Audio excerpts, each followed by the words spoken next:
2028ರ ಚುನಾವಣೆಯಲ್ಲಿ ರಾಜ್ಯದಲ್ಲಿ ಮತ್ತೆ ಕಾಂಗ್ರೆಸ್ ಪಕ್ಷ ಅಧಿಕಾರಕ್ಕೆ ಬರುವುದು ಖಚಿತ ಎಂದು ಸಚಿವ ಜಮೀರ್ ಅಹಮದ್ ಭವಿಷ್ಯ ನುಡಿದಿದ್ದಾರೆ. ಈ ಹಿಂದೆ ರಾಜ್ಯದಲ್ಲಿ ಕಾಂಗ್ರೆಸ್ ಪಕ್ಷ ಅಧಿಕಾರದಲ್ಲಿದ್ದಾಗ ಬಡವರಿಗೆ ನಿವೇಶನ ಹಕ್ಕುಪತ್ರ ನೀಡಲಾಗಿತ್ತು. ನಂತರ ಅಧಿಕಾರಕ್ಕೆ ಬಂದ ಸಮ್ಮಿಶ್ರ ಸರ್ಕಾರ ಹಾಗೂ ಬಿಜೆಪಿ ಸರ್ಕಾರ ಒಂದೇ ಒಂದು ಹಕ್ಕುಪತ್ರ ಕೊಟ್ಟಿಲ್ಲ. ರಾಜ್ಯದಲ್ಲಿ ಸರ್ವೆ ನಡೆಸಿ 54,690 ಹಕ್ಕುಪತ್ರಗಳನ್ನ ಎಲ್ಲ ರಾಜ್ಯದ ಎಲ್ಲ ತಾಲೂಕಿನಲ್ಲಿಯೂ ನೀಡಲು ನಮ್ಮ ಸರ್ಕಾರ ಸಿದ್ಧತೆ ಮಾಡಿಕೊಂಡಿದೆ. ಸಾಂಕೇತಿಕವಾಗಿ ಇಂದು ಬಾಗೇಪಲ್ಲಿಯಲ್ಲಿ 554 ಹಕ್ಕುಪತ್ರಗಳನ್ನು ಅರ್ಹ ಫಲಾನುಭವಿಗಳಿಗೆ ವಿತರಿಸಲಾಗಿದೆ. ಓಟು ನೀಡಿರುವ ಕ್ಷೇತ್ರದ ಜನರ ಋಣ ತೀರಿಸುವಂತಹ ಕೆಲಸದಲ್ಲಿ ಶಾಸಕ ಎಸ್ಎನ್ ಸುಬ್ಬಾರೆಡ್ಡಿ ನಿರತರಾಗಿದ್ದಾರೆ. ಮುಂದಿನ ಸಚಿವ ಸಂಪುಟದಲ್ಲಿ ಸುಬ್ಬಾರೆಡ್ಡಿಗೆ ಮಂತ್ರಿ ಸ್ಥಾನ ಸಿಗುವುದಲ್ಲಿ ಯಾವುದೇ ಅನುಮಾನವಿಲ್ಲ.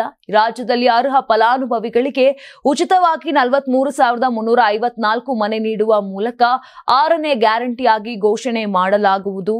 ಮುಂದಿನ ವರ್ಷ ಹಂತ ಹಂತವಾಗಿ ಬಾಗೇಪಲ್ಲಿಗೆ 5,000 ಮನೆ ನೀಡಲಾಗುವುದು ಎಂದು ಬಾಗೇಪಲ್ಲಿ ಕಾರ್ಯಕ್ರಮದಲ್ಲಿ ಜಮೀರ್ ಅಹಮದ್ ಖಾನ್ ಹೇಳಿದ್ದಾರೆ.